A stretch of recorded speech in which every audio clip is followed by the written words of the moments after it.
Everything changed in a heartbeat when I heard my husband's sharp voice on the phone. He harshly asked, "Why do you always crumble when I need you the most?" His tone showed no concern for the fact that I was in the hospital, worried about our baby's health. Instead, he complained about being hungry and missing my home-cooked meals, saying he couldn't wait and would go out to eat with his parents. I was left to figure out my way home from the hospital. His words only intensified my anxiety and sadness, amplifying my fears for our unborn child and my ability to protect them. I had been a dedicated cosmetics salesperson, recognized for my hard work and achievements, with numerous awards to show for it. Falling in love with my husband felt like a dream come true, and our relationship quickly evolved into marriage. However, when I found out I was pregnant, I made the difficult choice to leave my job to lower the risk of miscarriage, prioritizing our family's future. As my pregnancy progressed, my husband's support dwindled. The initial excitement faded into annoyance. Even routine tasks felt monumental, and I struggled to meet his expectations. His constant questions about lunch and dismissive comments about the simple meals I managed to prepare left me feeling disheartened. He downplayed my pregnancy struggles, failing to see them as real health issues, which made me feel isolated and unsupported. This was a far cry from the man I had once loved deeply. He stopped attending doctor's appointments and showed little interest in the household responsibilities that were becoming increasingly difficult for me.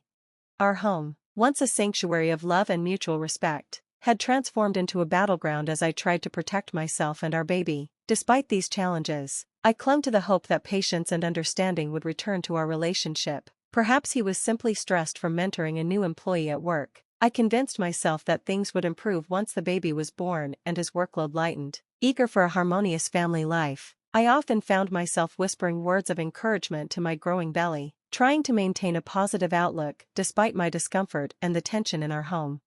Sadly, my situation with my husband only worsened. To add to the stress, my in-laws began dropping by unannounced, complicating matters further. They would criticize the state of our home and express doubts about how we would handle a baby, yet still expected prompt service when it came to meals. These visits left me feeling defeated and anxious, and my husband's alignment with their criticisms deepened my feelings of inadequacy.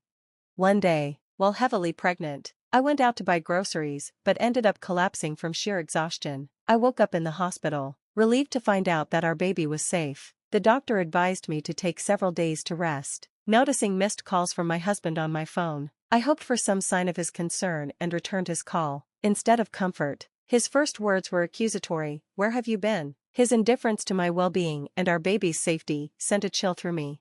I tried to explain. "I'm sorry, I collapsed at the store and ended up in the hospital. They've put me on 4 fluids and want me to stay here for a few days to recover." His response was curt and devoid of empathy. "You collapse, and I'm supposed to care? Why don't you answer when I call? You're so slow," he shot back, worsening my distress. Overwhelmed by his harshness, I begged him, "Please stop yelling. It's not good for the baby," but he dismissed my concerns, continuing to complain. "We're starving here waiting for your terrible cooking, and you're just relaxing in the hospital." It was clear he preferred dining out with his parents rather than being there for me in my time of need. This realization highlighted the negativity that enveloped our home, an atmosphere I feared would impact our child. Despite my fragile health, the sting of my husband's anger and apparent indifference was crushing. I hung up the phone, feeling utterly abandoned and heartbroken as I returned to my hospital room. Tears streamed down my face, reflecting my vulnerability.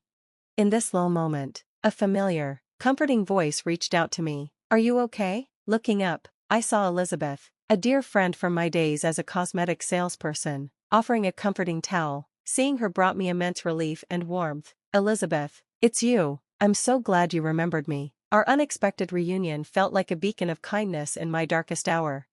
Elizabeth meant more to me than just a client. After a difficult divorce that had shattered her confidence, she had stopped using makeup completely. I approached her one day at the cosmetics counter, eager to help her rediscover the joy of self-care. This transformation wasn't merely about her appearance. It boosted her self-esteem and marked a significant step in her emotional healing. Over time, Elizabeth became a true friend.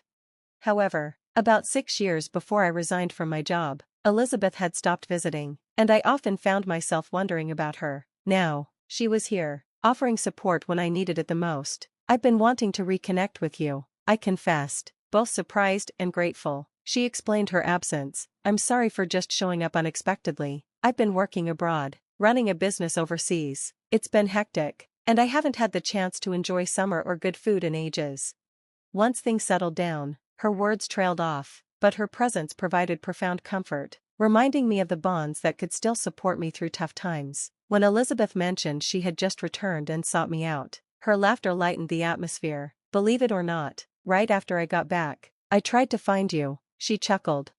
As it turned out, Elizabeth had returned with a mild health scare, a peptic ulcer, which, thankfully, was caught early and easily treated with medication. If this had happened while I was still overseas, the treatment costs would have been astronomical. In a way, I was grateful that this unfolded here. Elizabeth shared her hopeful perspective, her radiant smile lifting my spirits. This unexpected encounter rekindled my joy, and we happily reminisced about our shared past. As our conversation deepened, I noticed a more serious look on Elizabeth's face. "If you'd rather not discuss it, that's perfectly fine," she said. "But you seemed quite upset earlier. What's been troubling you?" Feeling a sense of trust in Elizabeth, not just as a former client but as a true friend, I opened up about the challenges I faced with my husband and in-laws. "I'm genuinely anxious about bringing my baby into this situation. I worry they'll treat my child the same way I'm being treated, and without my job, the thought of being independent, especially with a baby, feels overwhelming." To my surprise, Elizabeth made an incredibly generous proposal. "I actually have an apartment available that you could use. I manage a few properties from a project I started with the land I inherited. It's a charming 3-bedroom place with its own bathroom, a solid roof, and sturdy walls. It's in a secure neighborhood near supermarkets and a police station. You wouldn't need to put down a deposit right now, and you can begin paying rent whenever you're ready. It's a fantastic opportunity. What do you think?" Her enthusiasm and sincerity were evident, and I couldn't help but laugh, touched by her thoughtfulness. "Are you certain you can provide it under such generous conditions?" I inquired. "Absolutely," she responded with confidence. "I trust you'll take good care of it, and I believe it's essential to support one another during difficult times." Her kindness was a poignant reminder of the goodness in the world, exactly when I needed it the most. "You're more than welcome to stay there," Elizabeth assured me with a reassuring smile. Her unexpected generosity felt like a ray of hope in my dark days, offering not just a temporary shelter but also a chance for a fresh start. Overcome with gratitude, I accepted her kind offer. A few days later, once the doctors had given me the all-clear, I didn't go back to the home I shared with my husband. Instead, I moved directly into the apartment that Elizabeth had arranged for me. She had coordinated everything over the phone with such ease and kindness that I was left speechless. As I settled into Elizabeth's cozy and inviting apartment, I felt a twinge of guilt for not paying rent right away, but Elizabeth brushed off my concerns with a laugh, insisting I shouldn't worry about it. While my husband was at work, I seized the chance to return to our old house to gather my things. The space felt oddly empty and desolate, reflecting the hollowness within me. But Elizabeth's support went beyond merely offering a place to stay. She connected me with a lawyer who had assisted her in the past. This connection solidified my decision to file for divorce. The lawyer was reassuring, and with each visit to the hospital confirming my baby's health, my determination grew stronger. One day, as I left the hospital, my heart dropped when I spotted my husband, John, waiting for me. Panic surged through me, and despite my best efforts to hurry away, my pregnancy slowed my movements. He approached, demanding to know about the lawyer and our new living situation while gripping my arm tightly. I stood firm, insisting that any conversations about divorce, financial matters, or child support should be handled through my attorney. I refused to accompany him home. Just then, a young woman stepped in. "Lisa," she introduced herself, positioning herself protectively in front of me. Her confrontation with John was tense, revealing an underlying conflict. Lisa firmly told him he couldn't force me to leave against my will. Her courageous stance stood in stark contrast to my vulnerability at that moment, providing yet another unexpected layer of support. When I needed it most, Lisa's strong stance and her threat to call the police changed everything, giving me hope and the courage to stand firm. Seeing her determination, John quickly backed off, fear clear on his face as he left. Relief washed over me, almost making my knees buckle. Lisa came over right away, asking with real concern, "Are you okay?" I felt a wave of emotions and apologized, but she dismissed my worries and quickly hailed a taxi to take me home.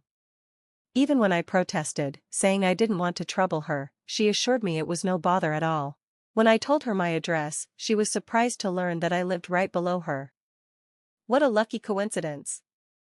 Lisa, always cheerful and kind, revealed that she was a new employee at John's workplace. She had reported his inappropriate behavior, leading to his loss of mentorship duties. John had a history of being insensitive, especially towards women, often making inappropriate comments about personal issues like menstruation and marriage. Lisa confided that her problems with John were more than just work-related, something I had sadly experienced during my pregnancy. In the 2 weeks since our first encounter, Lisa and I had become close, sharing meals and conversations regularly. She informed me that, due to multiple complaints, John had been transferred to another division of the company. Interestingly, Lisa turned out to be Elizabeth's daughter, the same Elizabeth who owned the apartment I was staying in.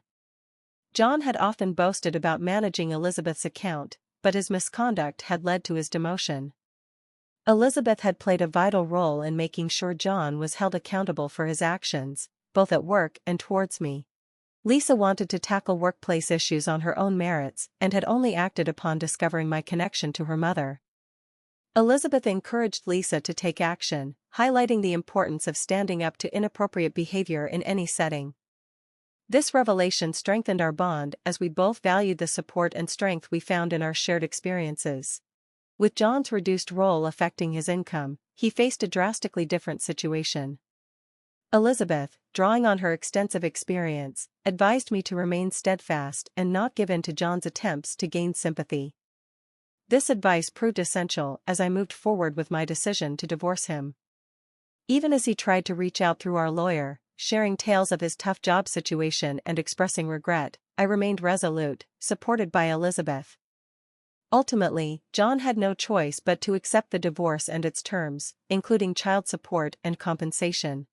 As I navigated this new chapter, another challenge emerged with my in-laws, particularly my father-in-law, who was overly eager about the baby being a boy. I sensed trouble brewing, and soon enough, my in-laws made their intentions clear. One day, as I left the house, my father-in-law confronted me aggressively. He grabbed my arm and insisted that I must give my baby to the family once he was born, claiming he was the rightful heir. I struggled to break free from his grasp, but he wouldn't let go. At that moment, Lisa's strong voice cut through the tension. With her judo skills, developed to protect herself and her mother during difficult times, she stepped in swiftly. Using a judo move, Lisa freed me from his grip. A nationally recognized judoka, she firmly scolded my father-in-law for disregarding John's behavior and making intrusive demands on my life. She strongly defended my right to start anew and made it clear that any further interference was unacceptable. Just then, the sound of sirens indicated that help was on the way. Lisa had wisely called the police before intervening. My mother-in-law, who had been watching from a nearby car, stayed silent as the police arrived and arrested both her and my father-in-law. The arrest of my father-in-law marked a turning point, prompting my mother-in-law to reflect and decide to divorce him, signaling a significant shift in my complicated family dynamics. When John tried to persuade his mother to take him along to start fresh in the countryside, she firmly declined. Through the lawyer, she apologized for her earlier actions and left some money as a peace offering. Elizabeth helped me understand that such gestures often stem from a desire for forgiveness and a wish to contribute to my son's future after a major life change like leaving a marriage. While I was surprised by her change of heart given her previous behavior, I appreciated her attempts to make amends. After finalizing the divorce, I welcomed a healthy baby boy into the world, choosing solitude over a troubled life with John. My mother-in-law moved to the countryside, and when my father-in-law was released from custody, he found out that my mother-in-law had sold their house before leaving. With nowhere else to go, he moved in with John, which only complicated their issues and ultimately led to John's resignation from his job due to his tarnished reputation. Despite these upheavals, child support payments were handled reliably, likely facilitated by Elizabeth and the lawyer. Lisa's bravery and integrity at work did not go unnoticed. She was promoted to project leader, earning the respect and admiration of her colleagues. Elizabeth's various projects, including initiatives for women-only housing and accommodations for foreigners, continued to thrive. As for me, once my son was old enough, I planned to return to work. Elizabeth had kindly offered me a position at a new high-end cosmetic store she was launching. Both Elizabeth and Lisa remained incredible sources of support and showered my son with affection, treating him like Elizabeth's grandchild. Lisa also made time to visit us regularly. Their unwavering strength and kindness were a comfort during my most challenging times and served as powerful examples of the resilience and protectiveness I aspired to provide for my son. Inspired by these remarkable women, I was determined to give my son the same level of strength and protection they had shown me. Thanks for watching. See you again in the next video. Stay tuned.